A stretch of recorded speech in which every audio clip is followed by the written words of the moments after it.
Hello, this is Vicki with PA Orchid Exchange.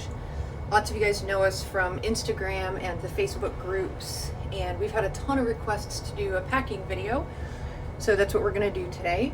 We're going to cover two types of plants to pack. We're going to cover a single stem type plant and how we pack that, and then we're also going to briefly cover cuttings because I know that a lot of you ship cuttings. And we've got a lot of requests to cover that as well. So we will cover multi-stem plants in another video just to keep this one at a reasonable length. So the first thing I'm going to say is that we always try to ship the plants in their pots to preserve the root system. We'd like to disrupt them as little as possible.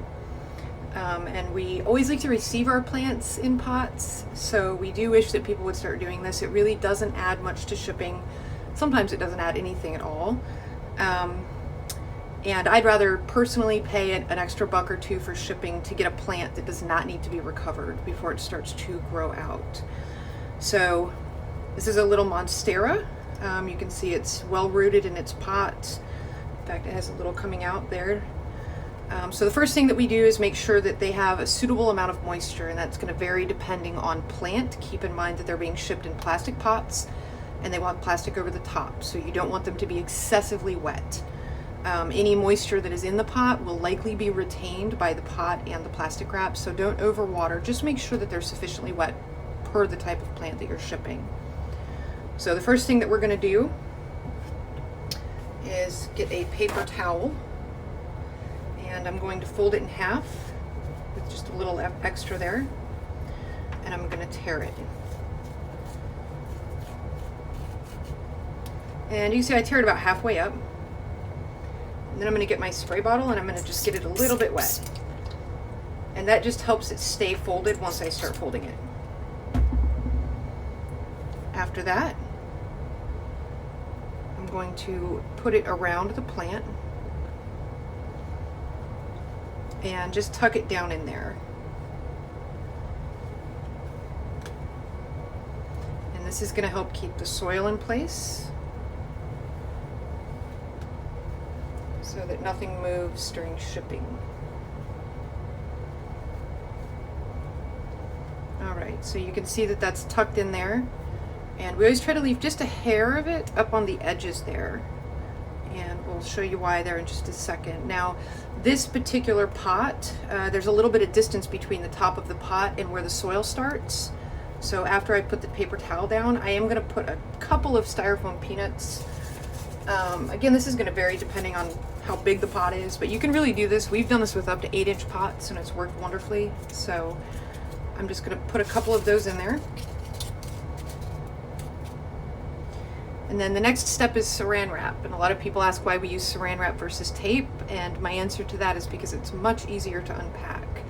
As somebody who's received a ton of plants as well as shipped thousands, I much prefer to not battle to get the plant unpacked, and part of the experience for us, for our customers, is to not have to battle to get the plant unpacked. So we like to make that as easy as possible, which means using as little tape as possible. We do still use tape, but we prefer to not cover the tops of the pots in tape.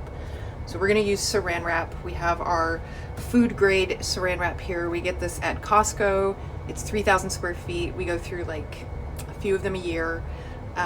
And they also come with this slider that cuts it, so you're not like tearing and battling with it, which is really convenient. But any saran wrap will work as long as it's clean. And the first thing I'm going to do is I'm going to tear one, probably 2 or 3 inch wide piece. I'm going to use that to wrap around the base of the pot. Hopefully you guys can see that okay. I know it's clear. And you can see there, now I've got it wrapped around the base. So it goes all the way up to the rim and about halfway down, and it goes all the way around. And all that's going to do is it's going to provide a sticky surface for the saran wrap to tape once I start taping over the top. So that's the first thing that you want to do when you're saran wrapping is to do the base. After that, I'm going to take another piece that's about the same size, and I'm going to cut it, and then I'm going to cut it in half. So this is what I'm left with here. Then I'm going to stretch this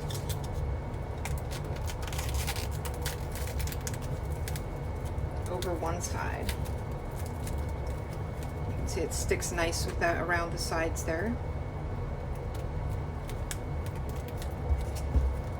I'm gonna add one more peanut here on the side.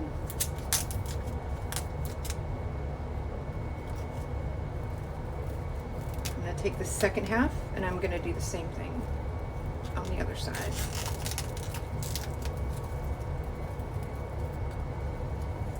So now you can see both sides have been completely covered. I'm going to cut a second piece and do the exact same thing on the opposite sides of the first two pieces. So where that's crossed there, I'm just going to put this over. So I have to admit the saran wrap took a little bit of coordination. It took me some time to get used to, but it was well worth every bit. Doing it this way really doesn't take any longer than shipping bare root. You know, the amount of time that it takes to unpot the plant, clean the roots, rewrap them in wet paper towels and saran wrap or bags. I've seen a variety of methods. It's really about the same amount of time, but the quality of this is so much higher and it's really so much better for the plant. So I now have all four sides covered, as you can see, so there's a lot of good protection there. And then I'm going to take a final piece that is going to be the same size as my very first piece, like this, and I'm just going to wrap it around the base again. I'm going to do the exact same thing that I did with my very first piece. I'm going to wrap it around the base there. And that just ensures that none of your side pieces will come undone in the shipping. So that's that. You're now saran wrapped. Plant's not coming out of its pot. No dirt's coming out. Very secure. The next step, we're going to take a piece of corrugated cardboard. Lots of you guys know what this is. You can get it at most packing supply places. If you don't ship in bulk, go to Staples, honestly. It's a little bit more expensive there, but one roll will last you quite a while. And they sell it at most Staples. So that's where we got it when we very first started. So it's just a piece of cardboard that's designed to bend very easily. This is the corrugated part. The other side is flat. So we've stamped this with our logo. Obviously that's not necessary if you don't want to do that. So we're going to lay it in this direction so that the corrugated part is facing up. You can take a couple paper towels. I like to do this so that if there's any movement at all with the leaves, it prevents chafing on the cardboard. It just prevents a little bit smoother of a surface for the leaves, for more delicate leaves like the monsteras and stuff. So for this one, I'm going to switch this here. The next thing that you're going to do is you're going to lay the plant down. So we like to lay it about center. Lay it down on the cardboard. And you're going to take one side and wrap it around the pot. Now this is where we're going to use our first piece of tape. It does not need to be a lot. It's about 3.5 inches. I'm not sure. I don't know if you guys can see that there. Let me get a new piece. And we're going to place it here and just secure it on the side of the pot. So that's your first piece of tape. After that, usually what we're going to do is I'm going to work the leaves into the cardboard in a way that makes sure that they're not getting folded or bent.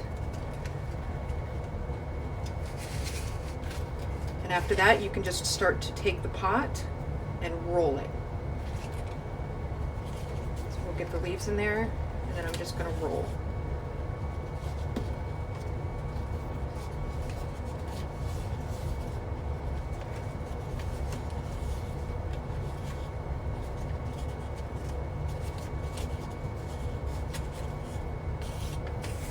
Okay, so now you have your side down.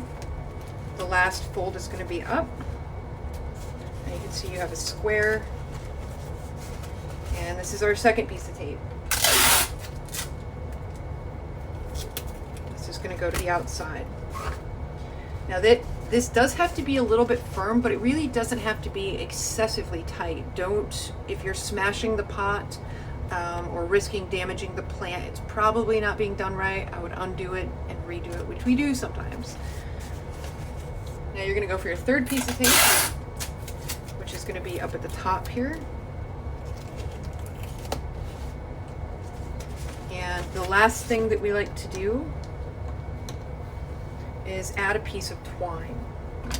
And it does look cute, but the reason that we do this is because in higher humidity weather, we've actually had this tape come undone. And if the cardboard comes undone in the box, it typically will defeat the purpose.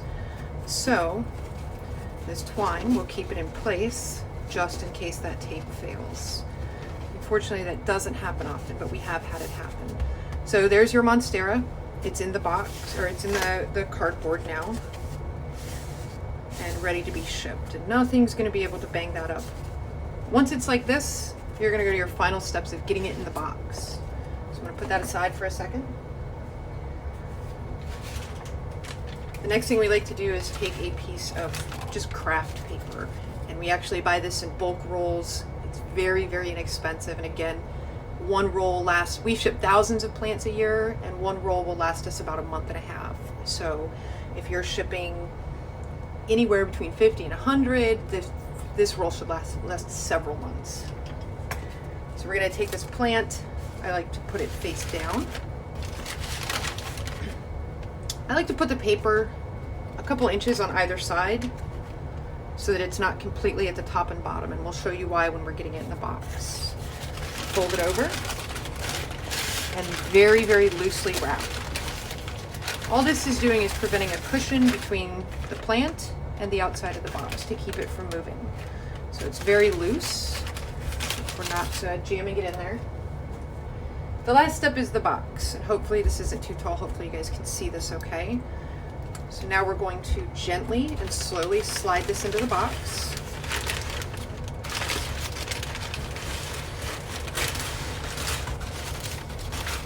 And this is not the right size box for this plant, so we're not going to close it, but you guys get the idea. So now once it's in the box, you can see that there's a lot of cushion in there between the plant and the box, and the plant is very well protected in the cardboard. So we've had about a 98% success rate with this in hot and cold weather. You know, occasionally part of the system will fail, and that happens with probably any packing method. But through everything that we've tried, this has been the number one way that we've found shipping plants has been successful. So I hope that if you guys try it, it works for you, and please feel free to send any questions, either private message, or you can comment below on this video. So the next one we're going to do is cuttings, and I'm going to make this one super fast. I've already got this one set up since you guys have the idea with the corrugated cardboard. So here these are. This is a couple of Monstera cuttings, and what you're going to do is you're going to take your same corrugated cardboard and you're going to lay it flat, and we actually take these floral tubes and fill them with water and place the cutting inside. We prefer to not ship, again, with wet paper towels. We've had a very low success rate with that. If it gets warm, if the box gets lost, any of those things, we find that the cuttings don't make it. We don't ship cuttings a lot, but when we do, this has actually yielded a 100% success rate. So I'm very, very happy with that. So after you have your florals containers filled with water, you're going to stick your cuttings in. Make sure you don't do that over the cardboard, because once it's full with water and you stick your cutting in, the volume is going to change and the water is going to come out. So you don't want that to happen over your cardboard. You're then going to tape them like this. See if you guys can see that. You're going to tape them to the bottom of the corrugated cardboard and place your paper towel. Again, that's just to prevent chafing. We like to do it. It's not 100% necessary. And then you're going to use the same method as the previous, where you're going to carefully hold your leaves and just start to fold the cardboard. The leaves will usually fall in a pretty natural position. We don't like to jam them or bend them. Obviously, you don't want to break them. And just roll the cardboard.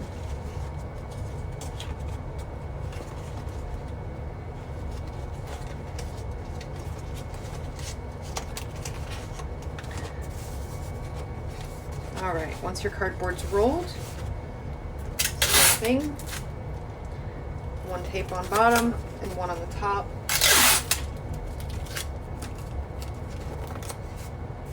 And then you're going to put your twine around the center like we did with the previous one. And that has been an extremely safe way to ship cuttings. We've had a lot of luck with it. Any questions, please leave them in the comments or feel free to send us a private message. Anyway, guys, I hope this helps. You can find us on Instagram at PA_orchid_exchange.